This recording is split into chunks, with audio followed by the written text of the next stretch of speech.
Shalom à tous, c'est de nouveau moi, le frère Édouard. Alors aujourd'hui, je vais partager avec vous un message, un enseignement qui s'intitule « Il y a 2 versets dans la Bible qui ont envoyé beaucoup de chrétiens en enfer à cause d'une mauvaise interprétation ». Alors ma devise, je vous l'ai déjà donnée, c'est la Bible s'explique par elle-même, donc on n'interprète pas la Bible. C'est ça ma devise. Et je tâcherai encore une fois de plus de respecter cette devise. Alors nous sommes, c'est vrai que j'ai commencé ce message fin septembre 2022, nous sommes le 10 octobre 2022. Alors il est vrai que j'avais déjà fait un enseignement qui se rapproche beaucoup de celui-là. Mais bon, je pense que chacun, en fonction de ce qu'il veut et ce qu'il attend du Seigneur, saura exactement ce qu'il doit écouter pour l'édification de son esprit, de son âme, et surtout imposer à sa chair les saines doctrines de la Bible, en cherchant à vouloir connaître les profondeurs de la parole de Dieu, qui est la Bible bien sûr, et tout ça en partant à partir des fondements que le Seigneur qu'il a donnés. C'est bien ce que Paul disait, le Seigneur étant le sage architecte, le seul grand architecte qui a créé toutes choses. Son église, c'est lui qui l'a fondée et il a mis des fondements, des bases. Et Paul a dit que nous devons bâtir sur ça, nous devons construire sur ça. Il nous a également aussi laissé son Saint-Esprit pour nous permettre de comprendre sa parole. Malheureusement, beaucoup ne lui ont pas donné sa place, celle qu'il méritait. Et il a été longtemps utilisé comme la 5e roue du carrosse. Mais sachez que ce temps est en train de passer. Et beaucoup seront surpris d'entendre des choses qu'ils n'ont jamais entendues. Certains rejetteront, d'autres combattront. Mais sauf qu'ils seront en train de combattre Dieu lui-même. Par conséquent, je vous laisse conclure sur l'issue de ces combats. Alors dans cet enseignement, nous allons voir plusieurs aspects des 2 versets en question. Et je vais essayer de vous les expliquer à la lumière de la parole. Je vous ferai voir que par une interprétation douteuse et sans aucun fondement biblique, que ces versets sont à l'origine de cette doctrine du salut acquis ou de l'assurance du salut. Et justement, personnellement, je m'étais même fait traiter par un dénommé Ghislain Yeba ou Yeba de fils du diable. Il m'a dit carrément que je faisais l'œuvre de mon père Satan. Parce que, tout simplement, il fait partie de ceux qui ont embrassé cette doctrine, la doctrine de l'assurance du salut, ou le salut acquis, quoi qu'on fasse. Ces 2 versets, effectivement, ont créé une scission dans le corps de Christ et ont envoyé un nombre incalculable d'âmes en enfer. Et justement, cette personne que je viens de nommer, il m'avait mis un commentaire, « Notre Père est rempli de miséricorde ». Il m'a mis miséricorde en majuscule. C'était pour montrer que son salut était acquis. Quoi qu'il fasse, son salut était acquis. Nous allons revenir. Alors nous allons aussi voir l'un des versets les plus terrifiants de la Bible. Ça, c'est selon moi. Verset qui a été négligé ou qu'on n'en parle pas ou quasiment pas. Personnellement, je n'entends pas. Bon, il est vrai que je n'écoute pas d'enseignement, de prédication des serviteurs, mais bon. Enfin, quand j'écoutais avant, je n'entendais pas parler de ce verset. Pourtant, si c'est un verset, effectivement, il fait partie de la Bible. Mais normalement, ce verset devrait inspirer une crainte sainte et révérencieuse de la personne du Dieu vivant, le Père, le Fils et le Saint-Esprit. Alors, je vais également essayer de vous montrer comment lire un verset et comprendre ce qu'il dit sans l'interpréter. Comme je vous l'ai dit au début, on n'interprète pas la parole. Et vous verrez qu'après, quand vous allez lire votre Bible, les choses qui vous semblaient compliquées, voire indigestes, seront beaucoup plus faciles à comprendre. Vous allez pouvoir désormais lire ce qui est écrit entre les lignes, ce qui n'est pas écrit, sans pour autant altérer le verset, l'interpréter comme je le disais tout à l'heure là, ou le dénaturer encore, ou encore en d'autres termes, vous allez comprendre un peu plus que ce que le verset veut bien montrer aux premiers abords, et vous deviendrez des lecteurs chevronnés de la Bible, le Saint-Esprit vous aidant, car on a besoin du Saint-Esprit pour ça. Sans lui, on ne pourra pas, c'est clair. Par contre, ce que je vais vous demander, c'est de ne pas faire comme certains. Quand un verset ne va pas dans le sens, ou dans leur sens, alors ils interprètent ou ils rejettent d'office, pensant que le fait de rejeter ce verset annulera le caractère solennel du verset. Et je peux vous dire que beaucoup se sont abusés eux-mêmes. Et bien sûr, il y en a qui sont en train de payer leur légèreté sur terre, mais il y en a qui sont en train de le payer aussi en enfer. Alors je suppose que vous avez hâte de connaître ces deux versets en question. Pour ma part, ils sont tellement profonds qu'ils résument à eux deux presque l'entièreté du ministère du Seigneur sur terre et presque tout le Nouveau Testament. Donc j'ai bien dit presque. Ça c'est ma façon de voir. Alors vous voulez savoir ces versets, je vais vous donner ces versets parce que effectivement on va essayer de les décortiquer. Donc le premier verset c'est Marc chapitre 16 verset 16 que tout le monde connaît. Celui qui croira et qui sera baptisé sera sauvé, mais celui qui ne croira pas sera condamné. Et le deuxième verset c'est Romains chapitre 8 verset 1 qui dit, c'est un verset que vous connaissez très bien, il n'y a donc maintenant aucune condamnation pour ceux qui sont en Christ. Alors il y a certaines versions où on a ajouté qui marchent non selon la chair, mais selon l'esprit. Mais ce ne sont pas toutes les versions qui mettent cette partie. Et c'est vrai que ça crée une sorte de confusion. Aussi, je vous ai mis le texte qui se rapproche le plus de l'original avec le texte grec. Et vous remarquerez que l'ajout n'y figure pas. Toutefois, si vous continuez la lecture de Romains 8, vous verrez qu'au verset 4, nous avons effectivement qui marchons non selon la chair, mais selon l'esprit. Donc par conséquent, qu'il soit dans le premier verset de cette version ou dans le verset, dans les versets 1 et 4 ou dans le verset 4 directement des autres versions, ça ne cause aucun problème. En tout cas, pour ma part, ça ne cause aucun problème. Ça ne change pas le verset, ça ne l'altère pas non plus et ça ne l'interprète pas non plus. Ce qui est important, c'est que finalement, on le retrouve dans ce même chapitre 8 de Romains. Alors, il est vrai, ce sont des versets que vous entendez souvent, mais aujourd'hui, vous les verrez différemment, sous un autre jour, sous un autre angle, comme je vous ai dit. Alors, énormément ont été en enfer parce qu'on a mal compris ces deux versets. Ils ont été interprétés à la sauce théologique ou selon ce que certains ont compris. Mais il y a aussi le facteur, comme la Bible dit, manque de connaissance. Alors, il faut savoir que bon nombre de doctrines erronées ont traversé les siècles. Ça, je vous l'ai dit dans l'enseignement sur le 666. Donc, ils ont traversé les siècles depuis ce qu'on appelle la réforme qui a eu lieu dans les années 1500 et quelques avec Martin Luther. Et effectivement, toutes ces doctrines sont arrivées jusqu'à nous. Donc, ce qui fait un peu plus de 500 ans, si je ne m'abuse, ou environ 500 ans.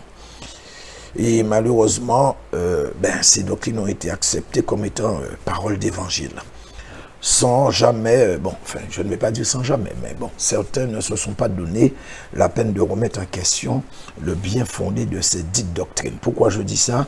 Parce qu'il y a une chose qu'il ne faut surtout pas oublier, c'est que Martin Luther était un théologien. Or, la Bible ne peut s'expliquer par la théologie, ça je vous l'ai déjà dit.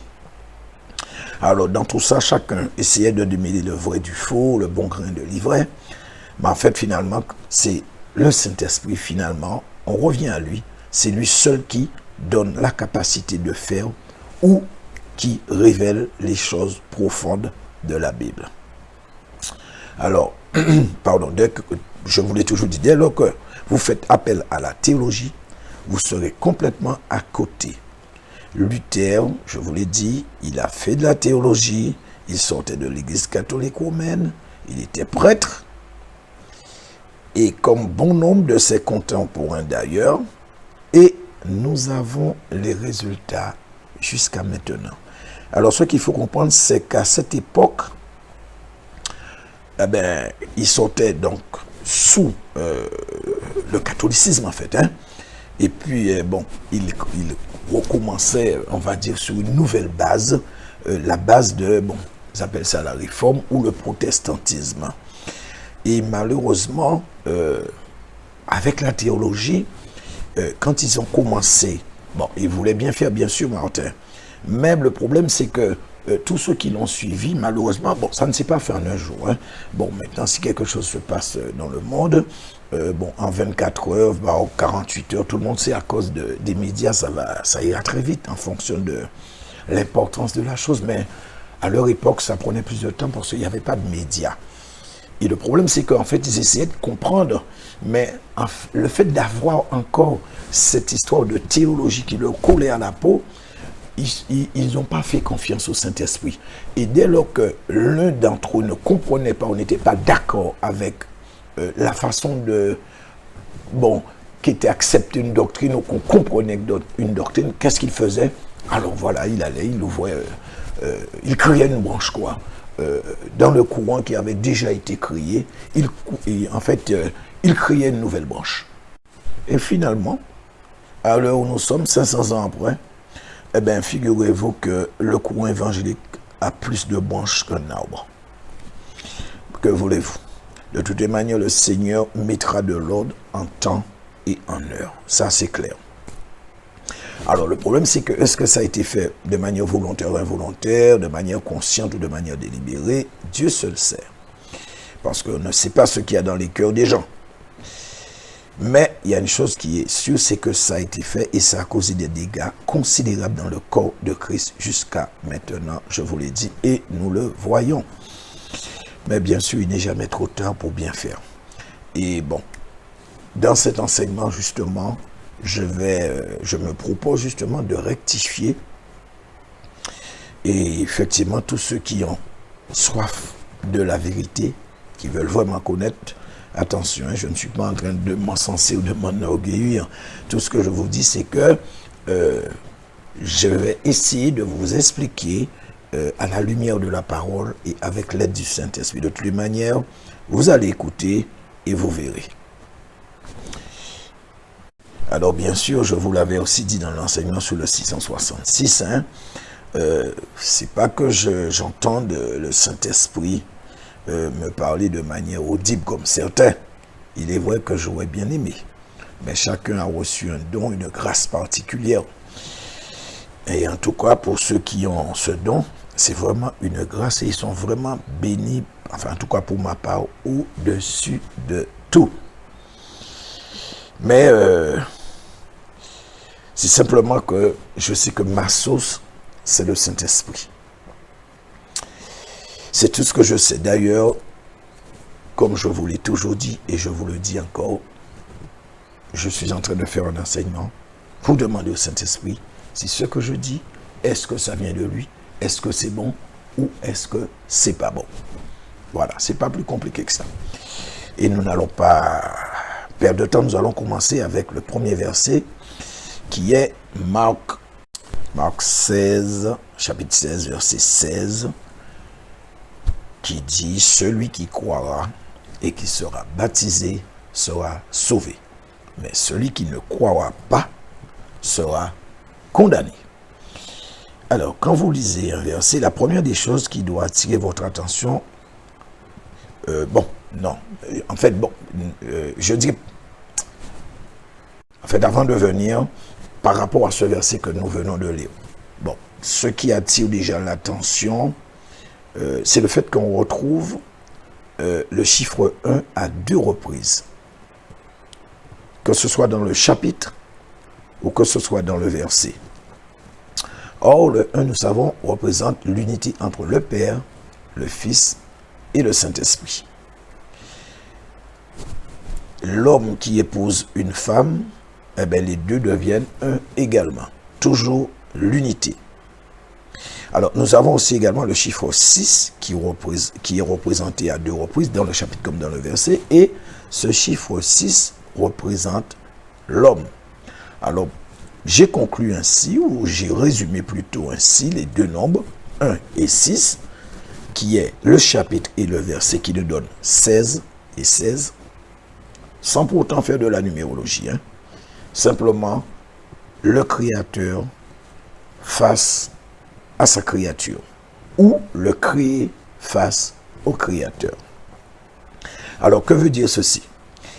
Beaucoup se sont fondés sur ce texte après avoir reçu le Seigneur, d'en faire de lui leur sauveur, mais ont oublié qu'il devenait de facto leur maître et Seigneur. Et bien sûr, ne connaissant pas la définition de Seigneur et maître, ils ont fait naufrage. Et en fait, c'est vrai. C'est pas que je suis en train de traiter les gens d'ignorants. Non, ça n'a rien à voir. La seule chose, c'est que on ne prend pas le temps, quand la personne accepte Christ, de lui dire voilà ce que ça veut dire Seigneur, Maître, Sauveur. Malheureusement. Alors, qu'est-ce qui s'est passé? Certains ont jubilé quand ils ont accepté Christ et qu'on leur a dit tu es sauvé ou vous êtes sauvé. Or, c'est archi faux. Totalement faux. Et bien sûr, je vais vous le prouver par la Bible. En tout cas, quand certains ont entendu tu es sauvé ou vous êtes sauvé, je peux vous dire qu'il ne le fallait pas plus pour qu'ils puissent retourner dans leur vomissure, dans le boubier du péché, des âmes que le Seigneur a aussi payé le prix pour elles. À jamais perdu, c'est vraiment, vraiment très triste. Mais dans la réalité, quelle est réellement, véritablement la portée de ce verset? Autant de serviteurs auraient-ils mal compris la profondeur du texte ou de ce verset? Il faut croire que oui. Jusqu'à maintenant, ça divise, donc forcément, il y a un problème et il est de taille. Donc, si ce verset arrive vraiment par lui, l'autre aussi arrive à diviser, c'est que le fondement même est touché. Or, le fondement, c'est le Seigneur qui l'a mis. Et aussi, il y a aussi des apôtres, parce que Paul le dit aussi. Donc, ce que nous devons garder à l'esprit, je vous l'ai dit au début, c'est que il ne faut pas oublier que beaucoup d'enseignements et de fausses doctrines sont arrivés jusqu'à nous, donc depuis la Réforme jusqu'à maintenant, sur la base de la théologie. Il ne faut jamais l'oublier, il faut toujours partir avec ce principe. Il y en a beaucoup. Et malheureusement, comme je vous l'ai dit, il n'y avait pas la place pour le Saint-Esprit. Mais aujourd'hui, nous allons voir ce que ces versets disent sans théologie. Alors, premièrement, celui qui reçoit le Seigneur dans son cœur et qui a cru, est-il vraiment sauvé comme c'est écrit? Alors, si la réponse est oui, on peut dire d'emblée qu'il y a quelque chose qui ne colle pas. Il y a déjà un problème. Alors, je vais déjà prendre un seul verset pour vous expliquer, ou un petit peu pour vous donner la température. Ce seul verset qui va montrer une sorte, on va dire, une sorte de contradiction, d'antagonisme entre ce verset de Marc et celui que je vous donne en ce moment, qui est Matthieu chapitre 14, verset 14, et qui dit « Beaucoup d'appelés, mais peu d'élus ». Ce verset nous montre clairement que le Seigneur ne fait pas de dérogation. Il appelle, soit tu réponds, soit tu es absent. À moins de faire partie d'un groupe bien particulier qui quoique certains feront, ils seront sauvés. Donc je parle de ce groupe particulier. Donc effectivement, ils seront sauvés. Mais pour certains, à quel prix? Mais ça en fait, c'est une autre paire de manches. Car ce que je comprends, donc ça c'est moi, c'est qu'il y a 3 groupes. Il y a les appelés, les élus et les choisis. Alors, est-ce que ce sont 3 groupes distincts? Ou est-ce que dans ces 3 groupes, on peut retrouver un même groupe qui a 2 appellations? Je ne sais pas. En tout cas, il y a une chose que je comprends, et je viens de vous le dire, seront sauvés un groupe bien particulier. Si tu ne sais pas dans quel groupe tu es, ne prends pas de risque. Quoique, comme je viens de le dire, de toutes les manières, certains dans ce groupe vont payer leur légèreté à l'extrême, mais ils seront sauvés quand même au détriment des autres. C'est le Seigneur qui sait pourquoi il a fait ainsi. Moi, je ne sais pas. J'ai une idée, mais malheureusement, pour l'instant, je ne peux pas encore le prouver. Donc, je préfère m'en tenir à ce que je viens de vous dire. Qu'il y a effectivement certaines personnes, quoi qu'elles fassent dans le corps de Christ, elles seront sauvées. Et comme je viens de le dire, pour certains, à quel prix? Alors, ceci dit, c'est vrai, comme je viens de vous dire, bon, je ne peux pas rentrer véritablement en profondeur. Et comme je vous l'ai dit, je préfère, enfin en tout cas je ne vous l'ai pas dit, mais ce que je voulais dire par là, c'est que je n'ai pas tout, mais s'il plaît au Saint-Esprit de me permettre de comprendre, parce que ça c'est un sujet qui est très important, et je dirais même très très très important. Donc si le Saint-Esprit me permet de le comprendre vraiment à fond, je ferai un enseignement dessus, parce que ça mérite vraiment d'être connu, ce truc-là, ça. En tout cas, pour appuyer mes dires, souvenez-vous que, et vous allez comprendre ce que je disais tout à l'heure là, Ananias et Saphira ont payé de leur vie. Alors certains pourront dire qu'ils ont péché contre le Saint-Esprit. Ok, d'accord, oui, c'est vrai. Mais eux, le savaient-ils? Non. Et même Pierre l'ignorait. Seul le Saint-Esprit savait. Mais pour ma part, il ne faisait pas partie de ce groupe particulier que je viens de vous parler.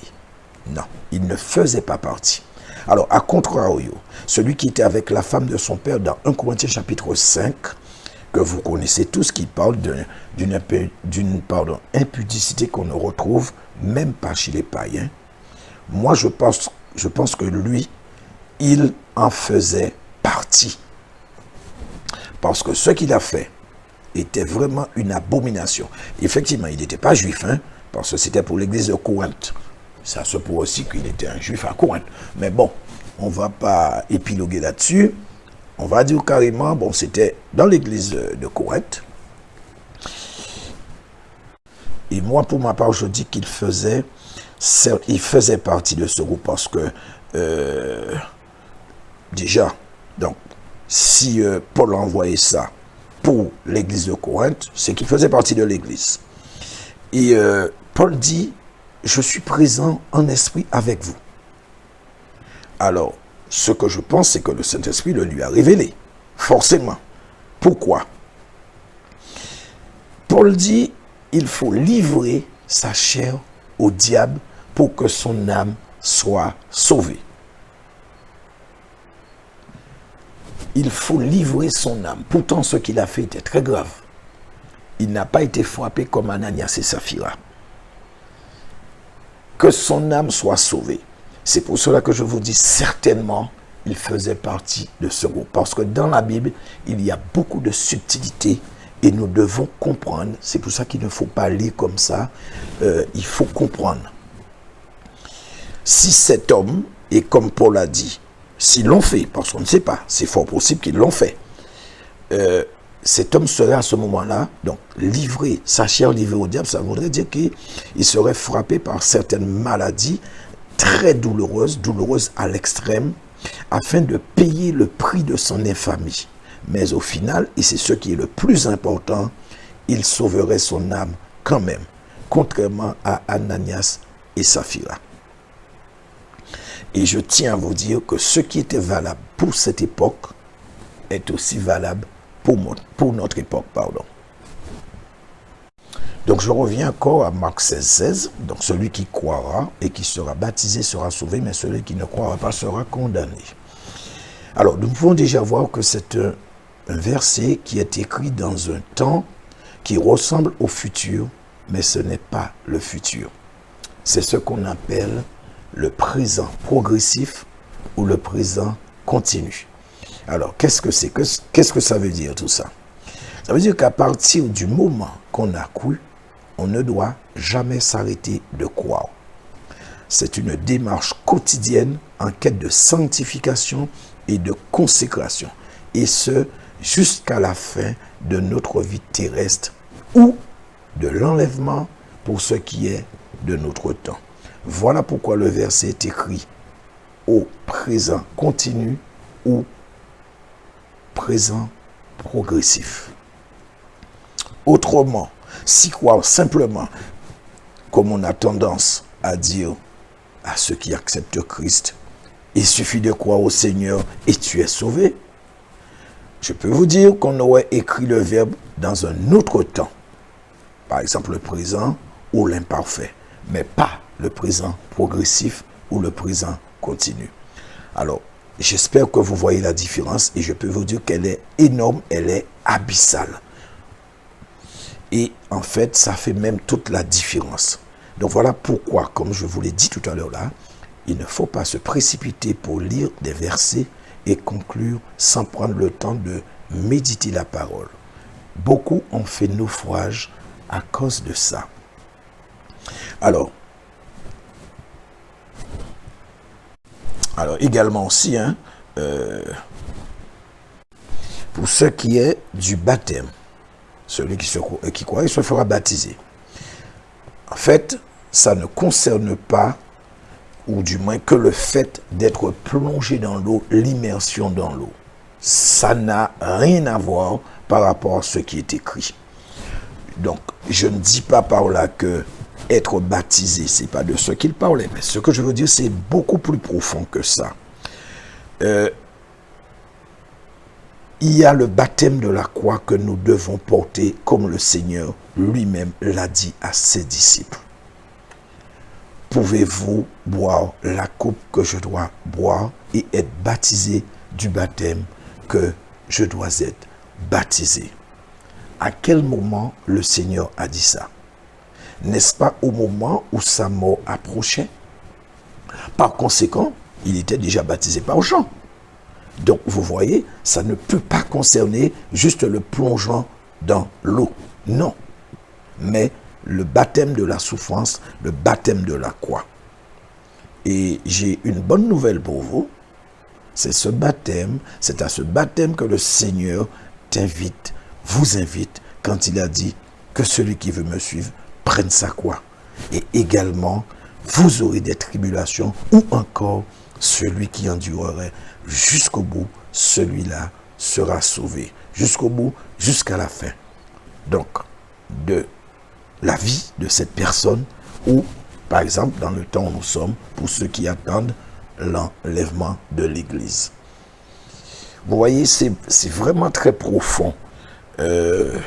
Contrairement à ce que habituellement survole ce genre de verset. En fait, pour ma part, à la limite, il faudrait même faire, dès que quelqu'un accepte Christ, il faudrait même lui donner en quelque sorte un cours là-dessus pour lui montrer vraiment la profondeur de son engagement afin que cette personne sache si oui ou non elle veut s'engager. Alors tout ceci implique l'engagement du chrétien par rapport à là où il veut aller avec le Seigneur, jusqu'où il veut arriver. Et donc, certes, et ça je sais que vous le savez tous, nous savons que le baptême ne sauve pas. Mais par contre, le motif du refus va être déterminant pour celui qui veut refuser le baptême. C'est le motif pour lequel cette personne va refuser le baptême qui fera toute la différence. Alors pourquoi je dis ça? Eh bien tout simplement parce que dans le livre de Luc, au chapitre 7, verset 30, donc Luc 30 nous dit, « Mais les pharisiens et les docteurs de la loi, en ne se faisant pas baptiser par lui, ont rendu nul à leur égard le dessein de Dieu. » Quand vous refusez le baptême sans qu'il y ait une contrainte, donc on prend l'exemple du brigand qui était sous la croix. Malheureusement, il ne pouvait rien faire, il était cloué sur une croix. Il était dans une contrainte, mais pas les pharisiens.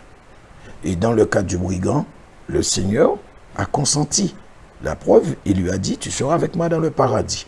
Donc, il n'est pas passé par les eaux du baptême, ce qui prouve que le baptême, effectivement, ne sauve pas.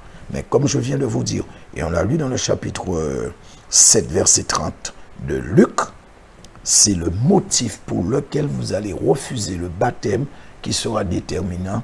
Et dans le cas des pharisiens, eux-mêmes, ils ont scellé leur sort parce que le verset est clair. Mais les pharisiens et les docteurs de la loi, en ne se faisant pas baptiser par lui, ont rendu nul à leur égard le dessein de Dieu. Et c'est quoi le dessein de Dieu? C'est que tout soit sauvé. Donc, à cause de ça, eh bien, ils ont, comme on va dire, ils ont scié la branche qu'ils étaient assis dessus. C'est pas plus compliqué que ça.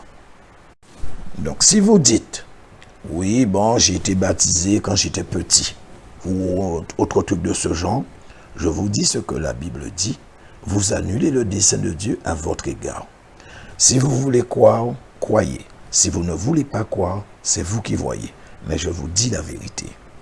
Personnellement, moi, j'ai grandi dans la secte de TJ, donc des témoins de Jéhovah. Dieu merci, je n'ai pas eu de temps de me faire baptiser. Mais en tout cas, quand j'ai cru à ce que j'ai compris dans la Bible, je me suis fait baptiser, car c'est ce que j'ai compris qui a motivé mon baptême. C'est la foi, croire, c'est tout. Alors, la suite du verset dit, « Celui qui ne croira pas sera condamné. » Quand la personne refuse de croire, elle ne passe même pas un jugement, mais elle passe par la condamnation directe. Donc, cette personne n'a aucune chance de rédemption. C'est ce qui est écrit, je n'interprète pas. Celui qui ne croira pas sera condamné. Alors, quoique la condamnation n'est pas encore effective, puisque là encore, nous nous retrouvons dans la même situation que la première partie du verset. Le verset n'est pas au présent, au passé ou à l'imparfait. Ça veut dire que cette personne peut ne pas croire à un moment précis et ensuite changer d'avis. Donc, vous voyez comment la Bible est écrite avec beaucoup de subtilité. Et il faut être très vigilant en lisant pour ne pas se précipiter à conclure hâtivement. Autrement, on commence à interpréter, on prend des raccourcis et on passe carrément à côté. Alors, c'est quoi un jugement? Un jugement, c'est une décision qui doit être prise ou qui a été prise. Tandis que la condamnation, le jugement, c'est une décision qui doit être prise. Par contre, la condamnation, la décision, elle a été prise, elle est tombée. Et le coupable connaît désormais son sort. Là, on parle de condamnation. Quand la personne est condamnée, la personne sait déjà ce qu'on lui a donné comme peine. Ça, c'est la condamnation. Eh bien, voilà. C'est ce qui se passe dans les tribunaux. Dans les tribunaux humains. Eh bien, c'est... Quand on lit le verset, c'est la même chose. Il n'y a pas différents types de condamnation. Effectivement, ce qui a été décidé peut changer, varier d'un pays à un autre, mais quand on a été condamné, on a été condamné. Alors, à contrario, par rapport à ce qui se passe dans le tribunal humain, quand ceux qui ont refusé le plan rédempteur seront devant le tribunal de Dieu, je tiens à vous dire qu'il n'y aura pas de recours, ou encore ce qu'on appelle de vice de forme de procédure, ou encore ce qu'on appelle dans les différentes lois humaines de circonstances atténuantes, de non-lieu. d'immunité diplomatique ou autre débilité et tout le charabia juridique qu'on connaît sur terre, tout ça sera à proscrire car ça n'aura aucune valeur devant le tribunal de Dieu et par conséquent suite au jugement de Dieu. Alors la question que nous devons tous nous poser, toujours concernant ce verset, est la suivante. Si celui qui ne croit pas passe à la condamnation directement sans autre forme de procès, comment pourrait-il être concerné par ce qui est écrit dans la Bible? En quoi les recommandations, les mises en garde, les avertissements, les commandements écrits dans la Bible pourraient-ils concerner celui qui est déjà condamné? C'est une question que je vous pose. Vous ne voyez pas que ça n'a aucun sens? Pourquoi vous ne voulez pas accepter l'évidence? Vous pensez qu'en refusant dans certaines assemblées, là où est prêché ces évangiles à l'eau de rose, et qu'au moment du jugement, vous allez tout mettre sur le dos du pasteur ou tel serviteur, et en espérant ou en pensant faire fléchir le jugement de Dieu? Je vous dis que vous rêvez. Je vous dis la vérité. Vous rêvez. Vous suivez, je ne sais pas, il y en a ceux qui aiment suivre un pasteur en particulier, ou je ne sais pas, peu importe la raison, bref. Mais excusez-moi, ce ne sera pas un motif quand vous serez devant Dieu. Parce que le Saint-Esprit parle, et comme la Bible dit, Dieu parle tantôt d'une manière, tantôt d'une autre. Donc si là où vous êtes n'est pas le bon endroit, vous le saurez, Dieu va vous le faire savoir.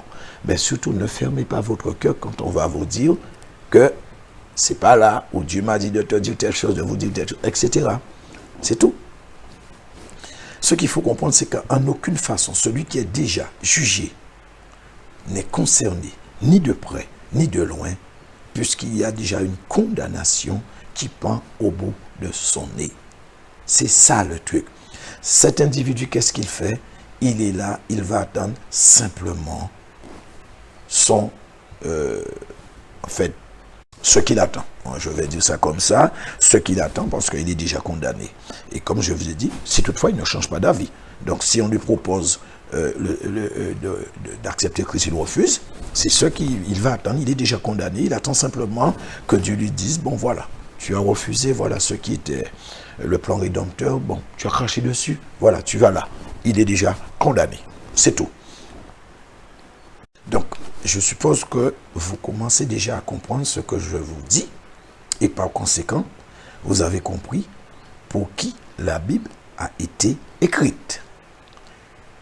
Elle a été écrite pour ceux qui ont accepté Jésus-Christ de Nazareth comme leur Seigneur, leur Sauveur et leur Maître, afin de savoir comment on doit fonctionner. Ce que Dieu veut qu'on fasse et qu'on ne fasse pas. Ce que le Seigneur attend de nous, donc de tout un chacun. Et par conséquent, ça met cette histoire de salut acquis ou assurance du salut complètement à terre. Et il me semble que c'est une logique. La Bible, elle a été écrite pour nous, pas pour ceux qui sont déjà condamnés. Et je vais vous prendre une similitude pour que vous puissiez bien comprendre quoi que vous avez déjà compris. Alors, vous avez passé votre permis de conduire. Donc ça, c'est pour ceux qui ont passé le permis de conduire et qui l'ont obtenu. Donc vous l'avez passé sous la base de ce qui est écrit dans le code de la route. Ça ne peut en aucun cas concerner ceux qui n'ont pas de permis. Quoique s'ils veulent, pour connaître certaines choses basiques, ils peuvent consulter ce code. Mais vous qui avez passé le permis, vous êtes tenu de le connaître et de respecter ce que vous êtes engagé à respecter en passant l'examen et en obtenant ce permis. Donc c'est un engagement que vous avez pris, vous avez passé le permis, vous avez appris le code, vous avez fait la conduite, vous avez obtenu votre permis.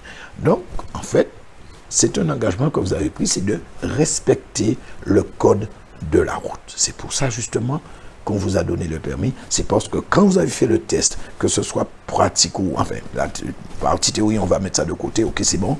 La partie pratique, vous avez fait de la conduite avec un inspecteur et il vous a noté et vous en avez donné votre permis. Pourquoi? Parce que vous avez respecté ou vous respectez toutes les signalisations, tout ce que vous avez appris.